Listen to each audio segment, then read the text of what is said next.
Ray Davis, final day for Emirates Team New Zealand here in Barcelona before you head back down south to New Zealand. How important has this last month in the AC75 been for the team in your progress towards defending the Cup?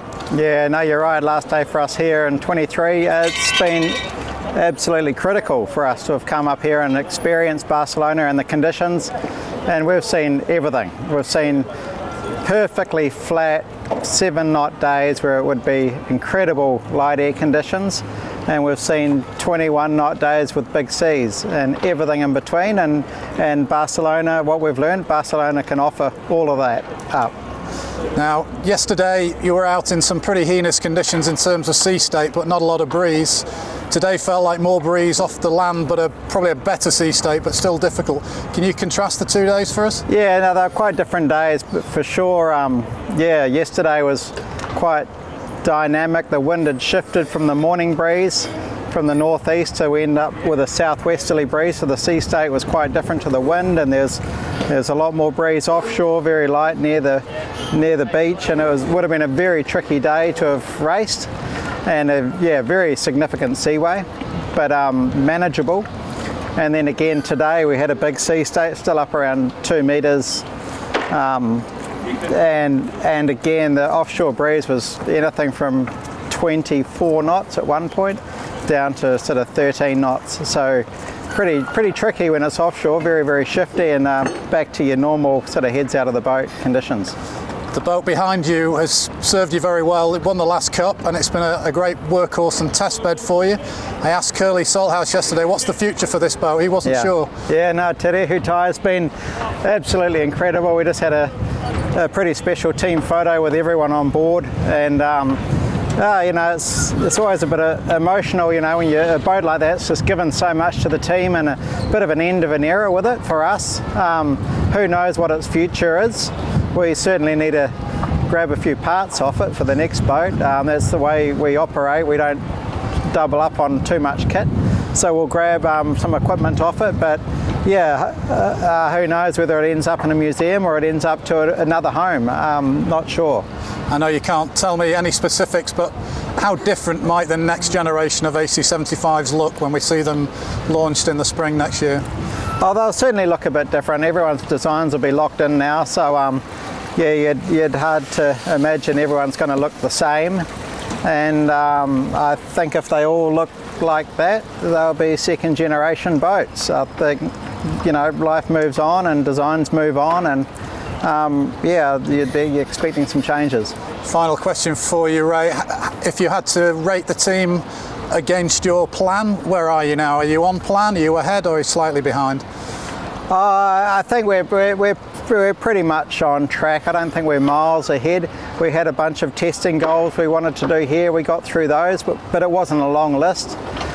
We go back to New Zealand now with a substantial amount of equipment to test. It's a bit hard. You're seeing other teams pulling out a lot of equipment all the time. This has been a busy time for them. We're going into that phase. We've learned a huge amount about the venue, so that's been priceless.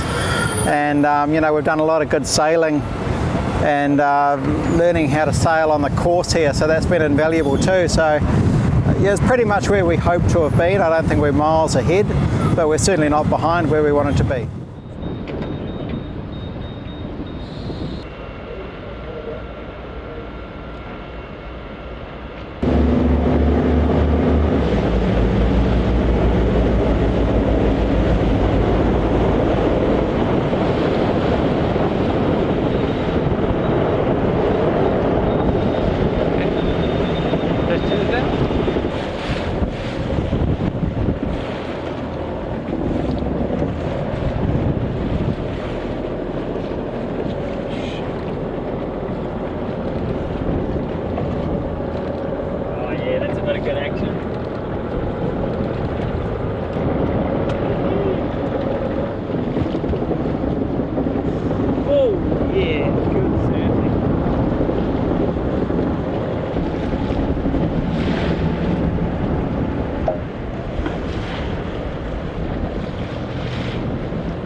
sportsmen on board Alinghi Red Bull Racing.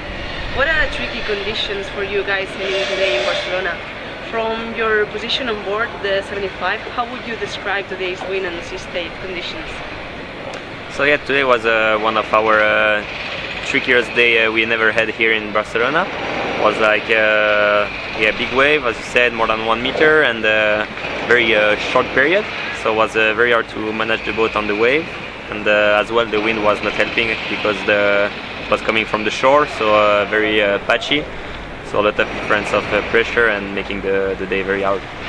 And with those conditions, was today's objective try to keep the rudder on the water? Yes, today for sure the rudder needs always to stay on the water. This is the most biggest objective we all have for sure. And like for us the goal of the day was to sail quite a short session, just getting out and trying to sail a bit more with the two board on the water. And I think we just achieved what we wanted. Nice.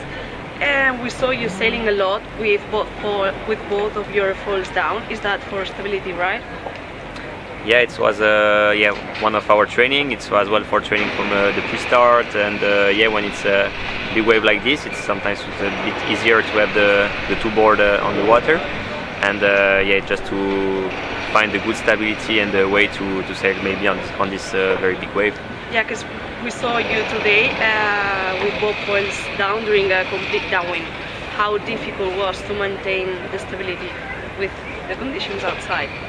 Yeah, it's quite tricky as well for us that we have on our boat zero we have two different foils. It's making a bit more unstable.